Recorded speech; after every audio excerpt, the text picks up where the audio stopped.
Claves de la semana. Seguimiento de noticias internacionales elaborado por CESCI. Internacional. OPEP ampliada. Acuerdo decepcionante. La denominada OPEP ampliada acordó incrementar la producción de petróleo a partir de septiembre en 100.000 barriles diarios, el equivalente al 0,1% de la producción mundial. Esta cifra supone un drástico descenso respecto al aumento mensual mantenido en el último año de 430.000 barriles diarios y sobre todo entre julio y agosto de 650.000 barriles diarios. El cártel asegura que el margen de los participantes de incrementar la producción es limitado debido a la caída de la inversión en nuevos proyectos en los últimos años.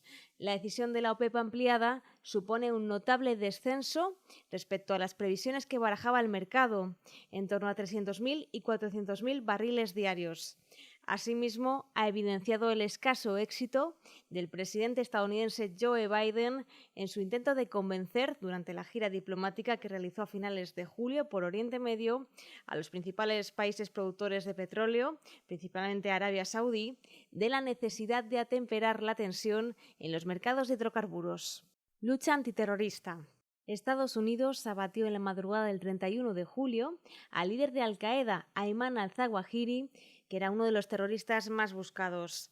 El yihadista vivía desde principios de año en el barrio de Kabul de Sherpur, la zona donde reside buena parte de la élite de Afganistán. Los servicios de inteligencia norteamericanos realizaron el ataque mediante 2 misiles Hellfire de alta precisión que no afectaron a la estructura del edificio ni causaron más víctimas mortales. Ayman al-Zawahiri, nacido en Egipto, es considerado uno de los principales responsables de los ataques contra las embajadas norteamericanas en Kenia y Tanzania, contra el portaaviones USS Cole y de los atentados del 11S. Tras la muerte de Osama Bin Laden en 2011, abatido por un comando especial del ejército estadounidense en la localidad pakistaní de Abbottabad, asumió el liderazgo de la organización terrorista Al-Qaeda.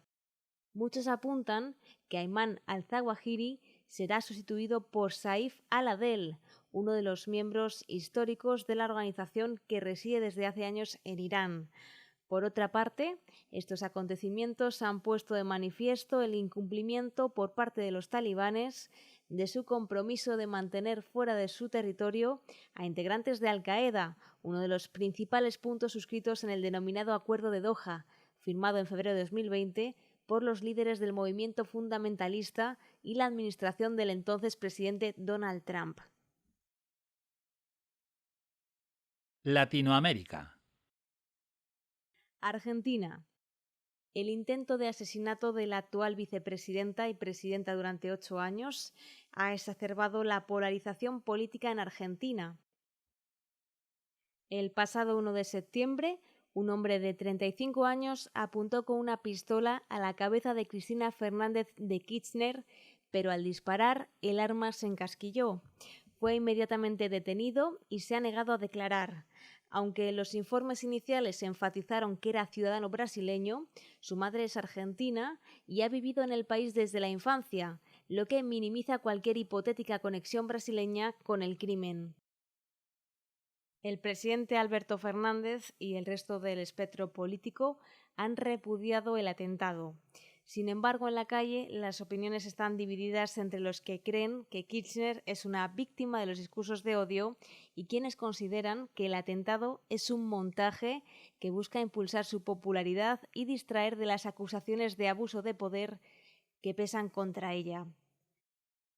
En efecto, la Fiscalía ha pedido 12 años de cárcel e inhabilitación perpetua para Kirchner al considerarla la jefa de una trama de corrupción sistemática en torno a las obras públicas que causó al Estado un perjuicio millonario. En este proceso se juzgan las presuntas irregularidades en la concesión de 51 obras públicas en la provincia de Santa Cruz, a firmas propiedad del empresario Lázaro Báez durante los gobiernos del fallecido Néstor Kirchner y de Cristina Fernández de Kirchner. Por su parte, el gobierno ha expresado su solidaridad con la vicepresidenta frente a esta persecución que se enmarca en intentos similares llevados adelante contra otros líderes populares cuando la justicia se pone al servicio de poderes fácticos.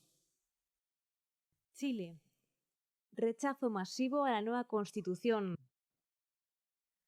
Una contundente mayoría rechazó el pasado domingo 4 de septiembre la propuesta de Constitución que aspiraba a sustituir a la redactada en 1980 bajo el régimen militar de Augusto Pinochet.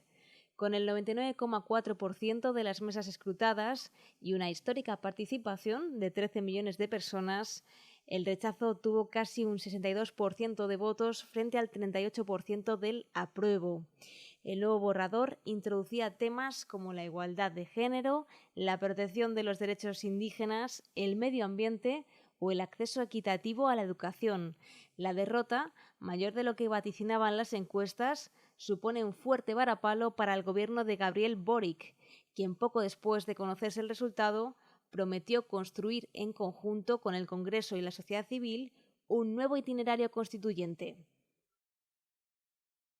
Además, dejó entrever que emprenderá una remodelación de su gabinete en los próximos días. Todo apunta a que cambiará a parte de la nueva generación de izquierda que instaló en su primer equipo y entre ellos a Giorgio Jackson, su ministro de la Secretaría General de la Presidencia, que lleva las relaciones con el Congreso. La derecha opositora, que promovía el rechazo, se ha comprometido a negociar para elaborar un nuevo texto o para modificar el texto actual. Como se recordará, en octubre de 2020, el 80% de los chilenos votaron a favor de reformar la Carta Magna. Esta fue una de las principales demandas de los manifestantes durante lo que se conoció como el estallido social, que comenzó en octubre de 2019 y que desembocó en una crítica generalizada del gobierno y de las propias bases del modelo de crecimiento. ¿Qué ha fallado? Entre las causas del rechazo destaca, en primer lugar, la falta de pluralidad política de la Convención Constitucional encargada de redactar el texto, donde la representación de delegados de izquierdas superaba con creces la de los conservadores. Este factor ha sido una de las principales causas de la polarización del proceso constituyente, dado que varios de los artículos más polémicos del nuevo texto fueron aprobados con la oposición total de los 37 integrantes de la derecha e incluso de los redactores de centroizquierda. A ello se suman las críticas sobre la vaguedad de muchos artículos del texto. Entre los más polémicos figura el que reconoce al país de forma explícita como un Estado plurinacional, algo que en el contexto latinoamericano está relacionado con sistemas propios de derechos y leyes para los grupos indígenas. Actualmente solo Ecuador y Bolivia cuentan con este reconocimiento en su Carta Magna.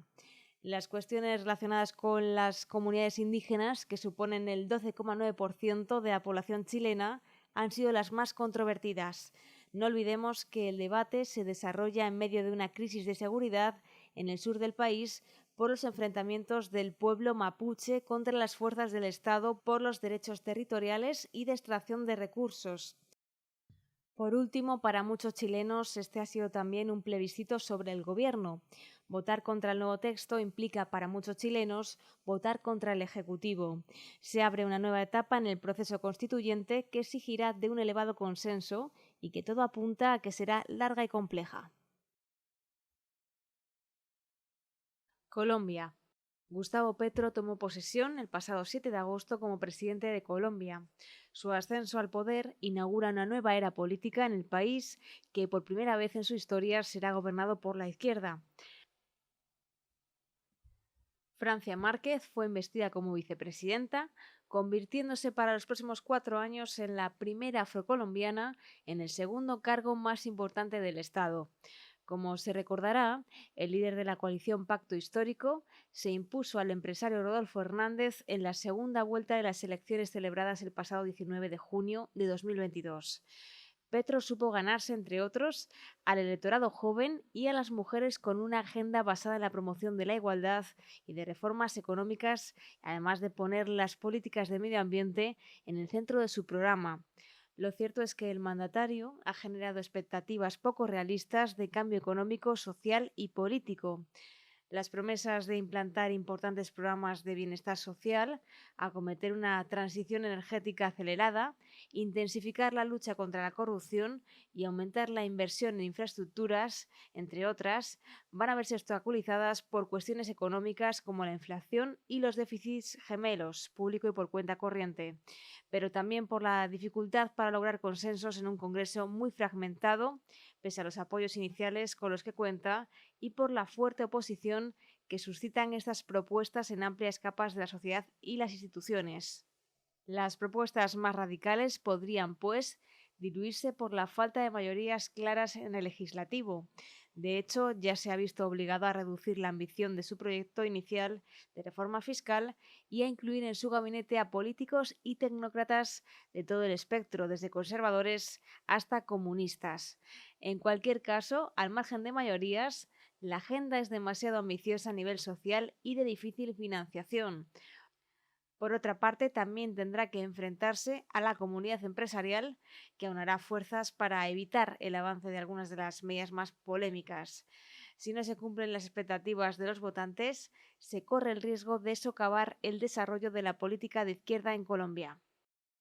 En cuanto a la reforma fiscal, a finales de esta semana se someterá a votación en el Congreso el proyecto de ley de reforma fiscal presentada el pasado 8 de agosto.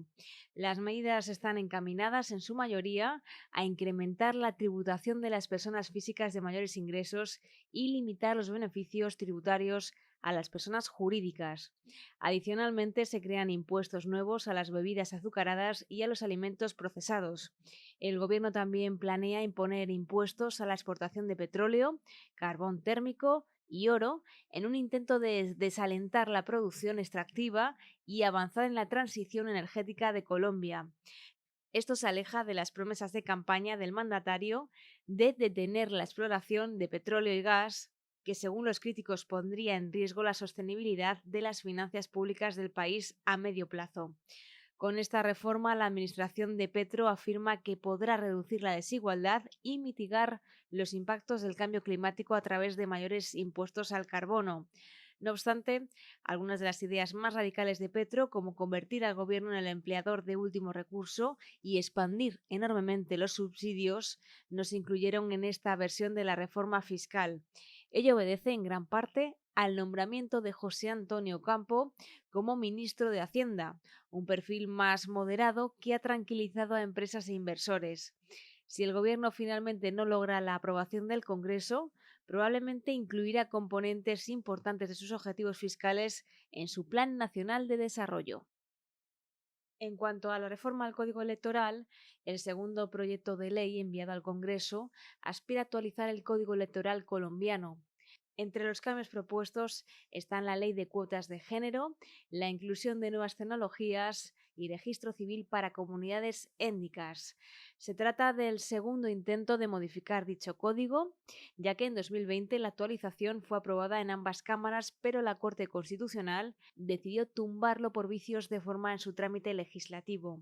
El Ejecutivo aspira a que la reforma pueda aplicarse a los comicios regionales del 2023, cuando se eligen alcaldes, gobernadores, asambleas departamentales y concejos municipales.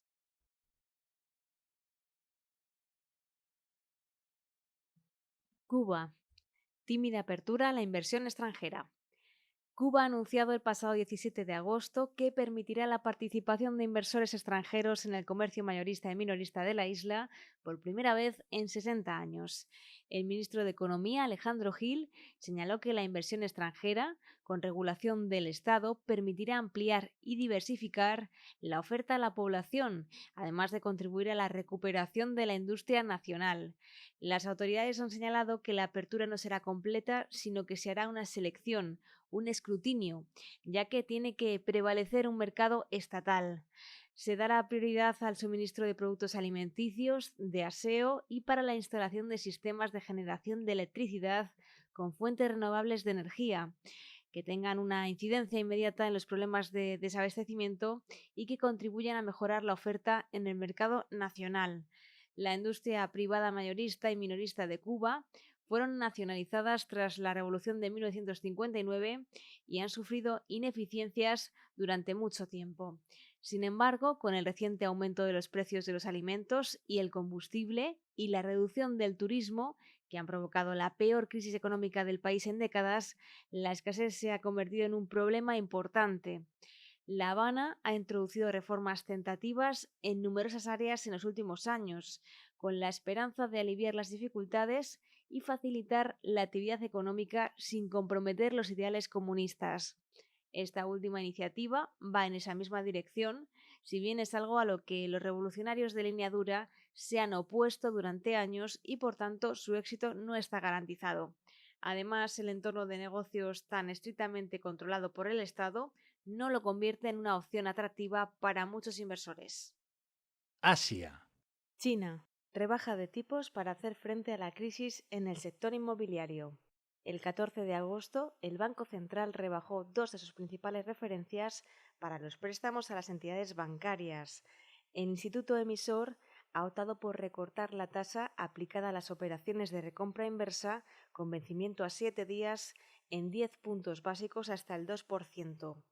La que rige sobre los préstamos a medio plazo, con vencimiento a un año, por su parte, ha pasado del 2,85% al 2,75%. En ambos casos se trata de mínimos históricos. Es el primer recorte en el precio del dinero desde enero y llega para hacer frente a la caída del crecimiento y al agravamiento de los problemas en el sector inmobiliario. En efecto, la caída prolongada de las ventas en el sector inmobiliario está privando a los promotores del flujo de caja que necesitan para hacer frente al vencimiento de los bonos.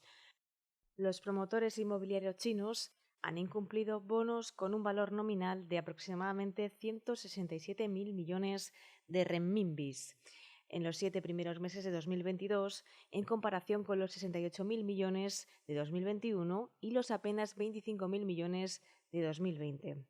Es cierto que más del 90% de esos incumplimientos se han producido en el mercado offshore.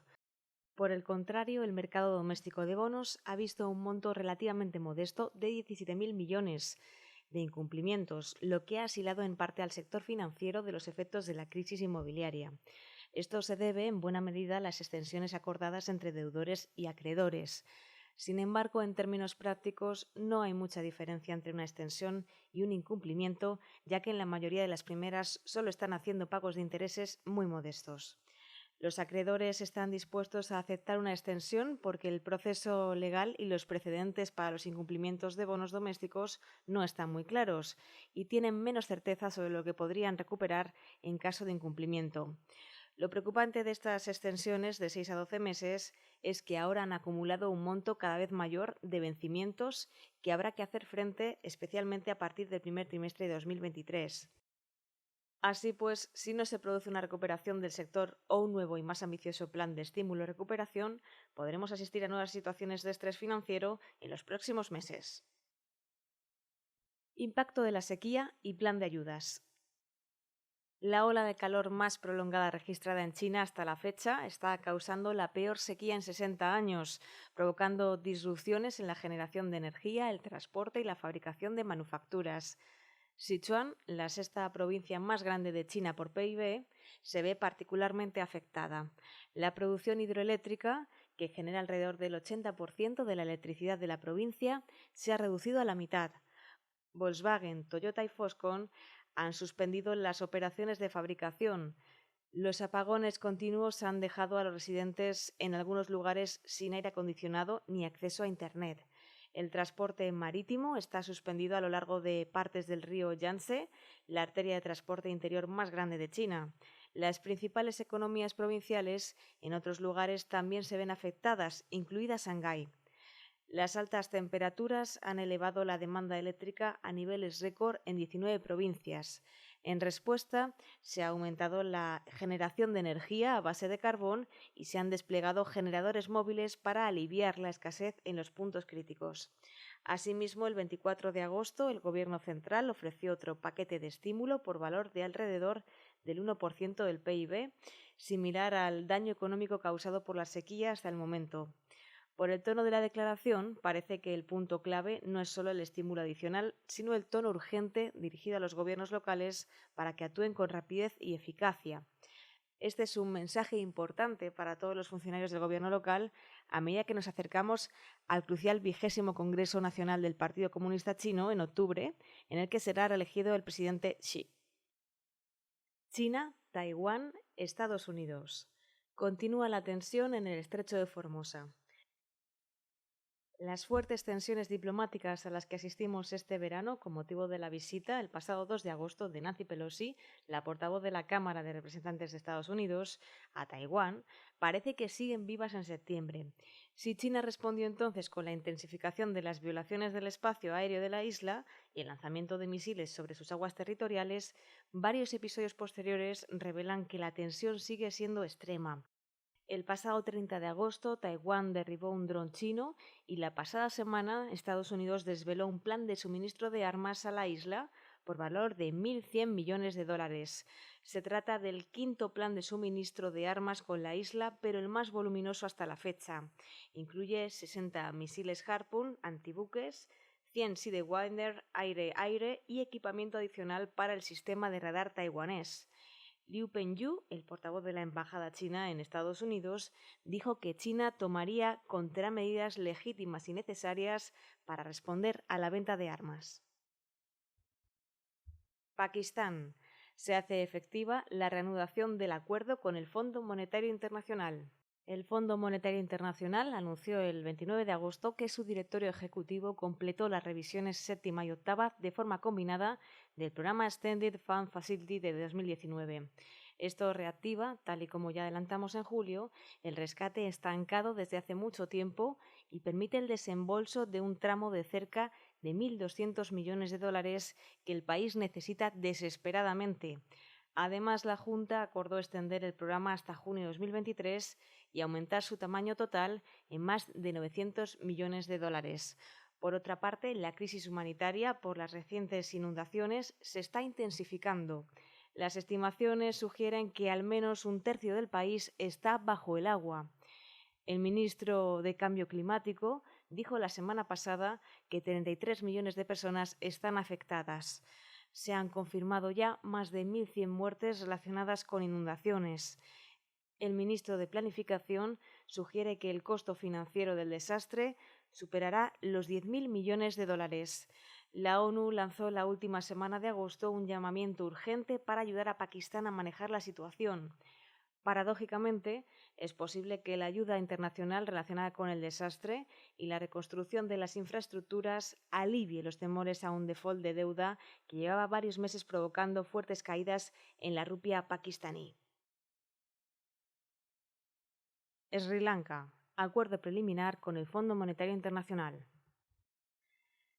El FMI anunció el pasado 1 de septiembre que había llegado a un acuerdo preliminar con Sri Lanka sobre un programa de servicio ampliado del fondo. El rescate sería por 4 años y valdría alrededor de 2.900 millones de dólares, un monto superior a lo que se estaba rumoreando. El acuerdo ahora debe ser aprobado por el directorio ejecutivo del Fondo Monetario Internacional. En su declaración, el fondo establece los elementos clave del programa. Estos incluyen reformas fiscales para ayudar a aumentar los ingresos del gobierno, reformas a los precios de la energía y medidas para fortalecer la autonomía del Banco Central. El FMI dice que el acuerdo depende de que Sri Lanka obtenga garantías financieras de los acreedores oficiales y haga esfuerzos de buena fe para llegar a un acuerdo con los acreedores privados, ya que su deuda debe reestructurarse para que sea sostenible. Las autoridades del país señalaron recientemente que esperaban que Japón pudiera ayudar a coordinar las conversaciones con sus acreedores bilaterales. Europa del Este CEI. Rusia-Ucrania. 6 meses en guerra. El pasado 24 de agosto se cumplieron 6 meses desde que Rusia inició la guerra contra Ucrania. Más allá del drama social que cualquier conflicto bélico supone, se trata de un evento que ha supuesto un auténtico terremoto económico y geopolítico que ha reconfigurado las relaciones internacionales. Rusia se encuentra más aislada que nunca y con una economía en recesión, pero sin que las sanciones económicas de Occidente provocasen el colapso que se esperaba. Además, su capacidad militar ha quedado en evidencia tras el fracaso de la ofensiva inicial que pretendía hacerse rápidamente con el control del país. La inesperada resistencia del ejército ucraniano obligó a Rusia a cambiar de objetivo y a centrarse únicamente en el control del sureste del país. Desde hace unos meses, los avances del ejército ruso son muy reducidos y, de hecho, en el último mes, Ucrania ha iniciado una contraofensiva para tratar de recuperar el control de Jersón.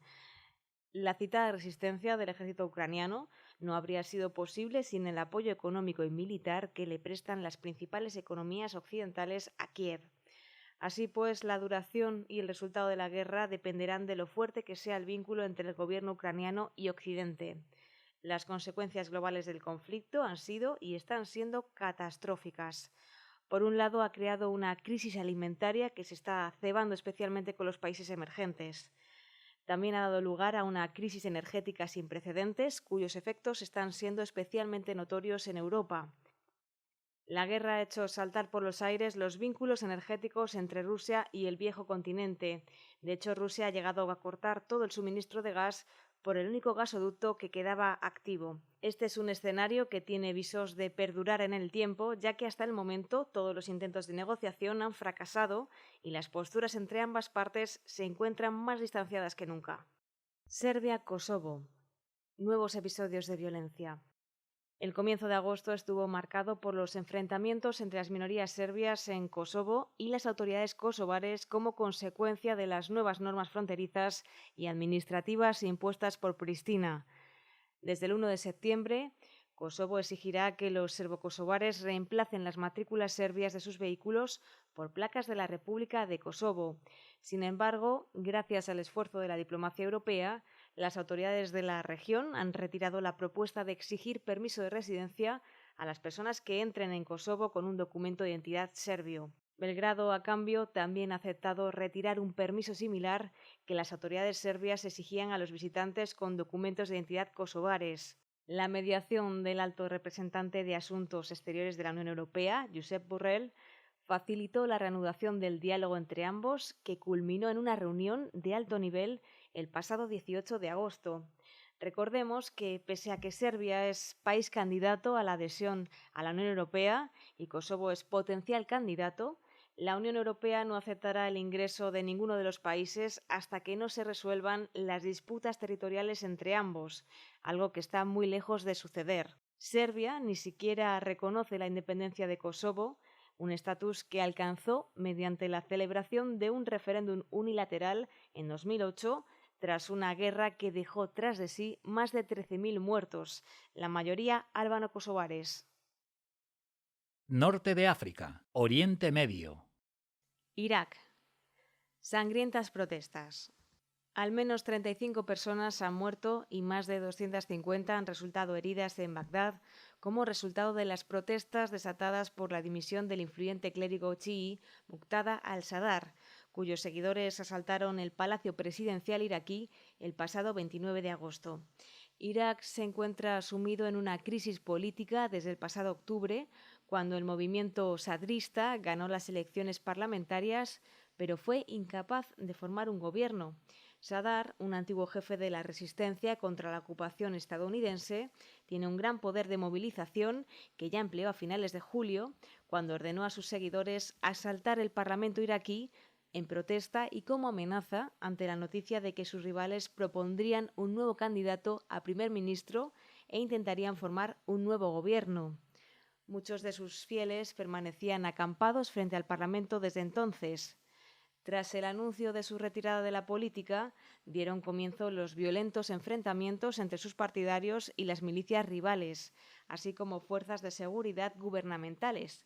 La calma regresó 24 horas después, cuando Sadr demandó públicamente el fin de las hostilidades y pidió disculpas al pueblo iraquí.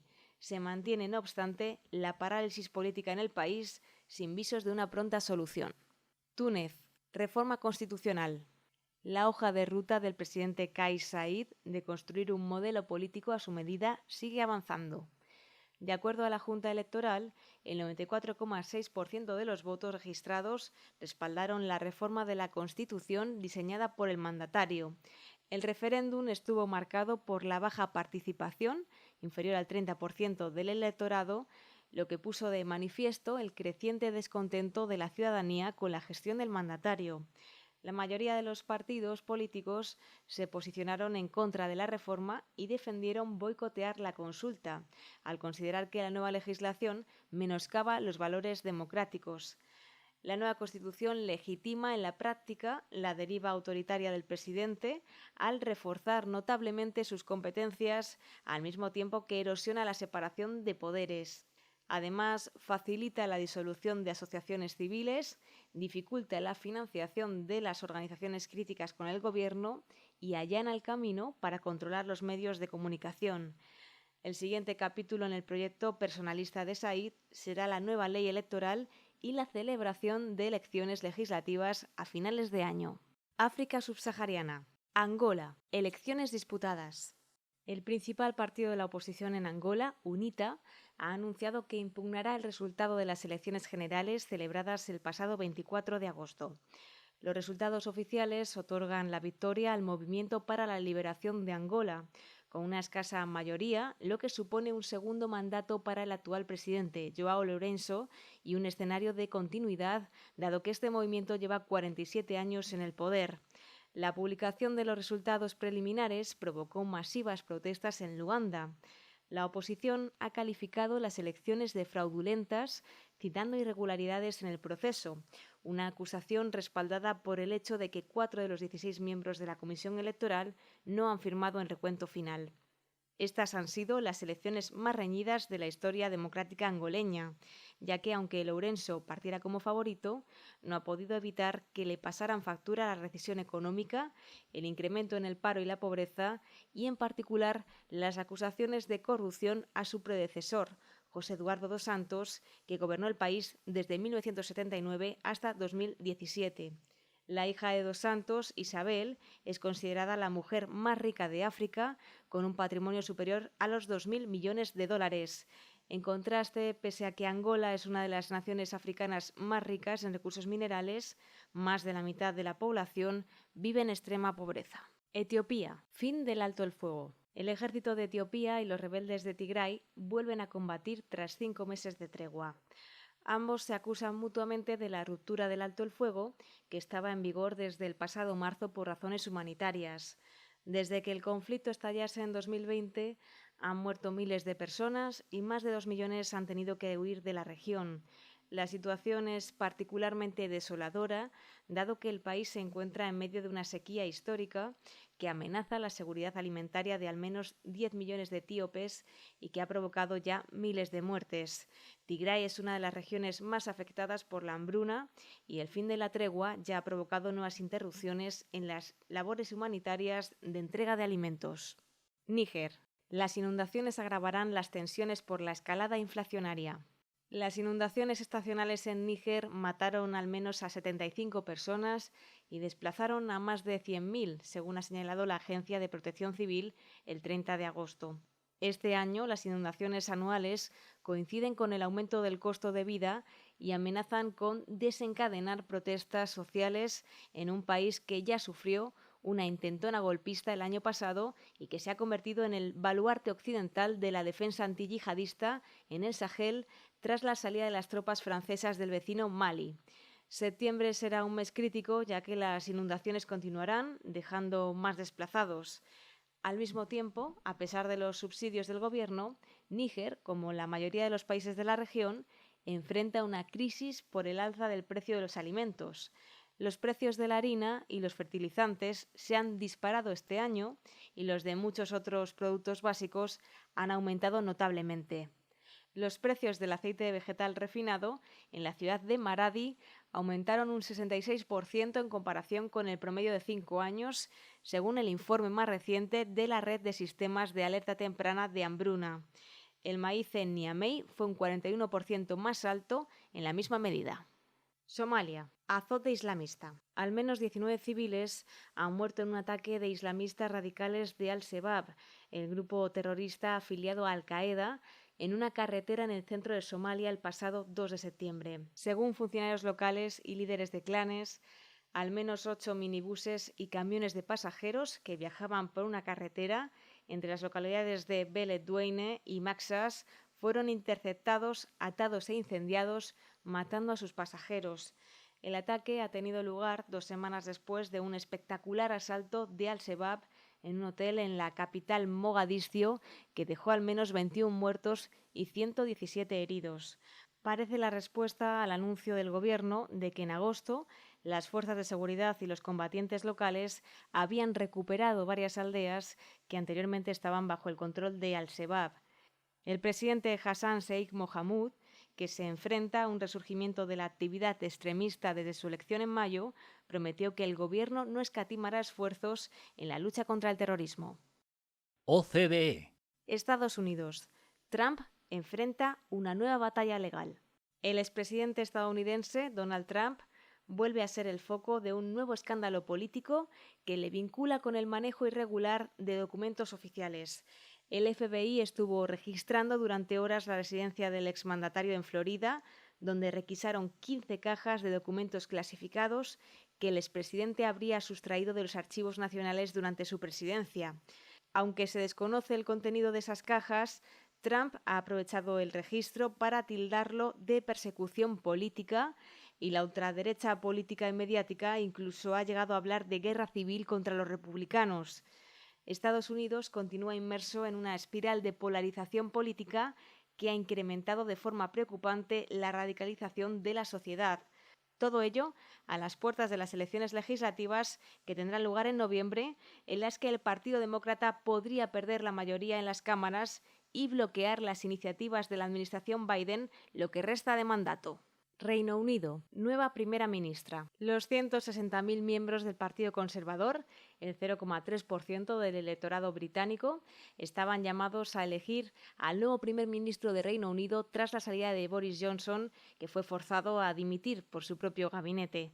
La responsable de la cartera de Exteriores, Liz Truss, se enfrentaba al canciller de Hacienda, Rishi Sunak, para ser el nuevo inquilino del número 10 de Downing Street. Tal y como anticipaban las encuestas, Liz Truss ha logrado el apoyo de la mayoría de los votantes Tories. Truss ha presentado un programa basado en recortes de impuestos, incremento del déficit y desregulación. Sunak, por el contrario, apostaba por elevar los impuestos corporativos del 19 al 25%, preservar el margen fiscal para cualquier eventualidad en el futuro y prometía bajar impuestos una vez se venciese la inflación. Pese a que el programa económico de Sunak resultaba mucho más coherente, el responsable de Hacienda partía de una situación mucho más desfavorable, y es que el electorado conservador le considera un traidor, puesto que fue precisamente su dimisión, tras el enésimo escándalo de Boris Johnson, la que finalmente forzó al ex primer ministro a renunciar. Y es que quizá lo más reseñable de todo es que Johnson sigue contando con un nivel de popularidad elevadísimo entre los militantes conservadores, muy por encima de los dos candidatos. Sin embargo, el ex primer ministro deja a un país sumido en una grave crisis política y económica. Las previsiones sitúan la inflación por encima del 13% este año, la factura de la luz 3 veces más cara que el año pasado y un evidente descontento entre los trabajadores públicos. Mientras tanto, el Partido Laborista no deja de crecer en las encuestas de intención de voto y supera ya en más de 17 puntos al Partido Conservador. Aún así, faltan más de 2 años para que se celebren los próximos comicios. Unión Europea. La Comisión Europea se abre a una reforma del mercado eléctrico. Como venimos anunciando, Europa se asoma a una nueva crisis, en esta ocasión de carácter energético. A lo largo de todo el año, los 27 han acusado directa o indirectamente la enorme dependencia del bloque en los hidrocarburos rusos. Sin embargo, lo peor llegará el próximo invierno, cuando los países europeos se enfrenten a posibles cortes en el suministro. Si bien se han tomado medidas de ahorro energético, los precios de la energía siguen en niveles desorbitados. Mientras que hace 2 años el precio que se pagaba por megavatio rondaba los 50 euros megavatio hora, el pasado agosto Alemania ha sobrepasado los 1.000 euros megavatio hora y Francia los 1.100. Se trata de una distorsión provocada por el sistema marginalista que se emplea en la fijación de precios del mercado eléctrico, que hace que el precio de la energía esté determinado por el precio del gas natural en vez de por otras fuentes energéticas que ahora mismo son más baratas, como es el caso de la solar o la eólica. De acuerdo con la presidenta de la Comisión Europea, Ursula von der Leyen, este sistema fue desarrollado en unas circunstancias distintas y se ha demostrado inservible para la crisis actual. Por ello, el próximo 9 de septiembre, el Consejo Europeo mantendrá una reunión de urgencia para discutir cómo desvincular el precio del gas de la fijación de precios de la electricidad. Hasta aquí las claves de la semana. Un informe de actualidad internacional elaborado por CESTE.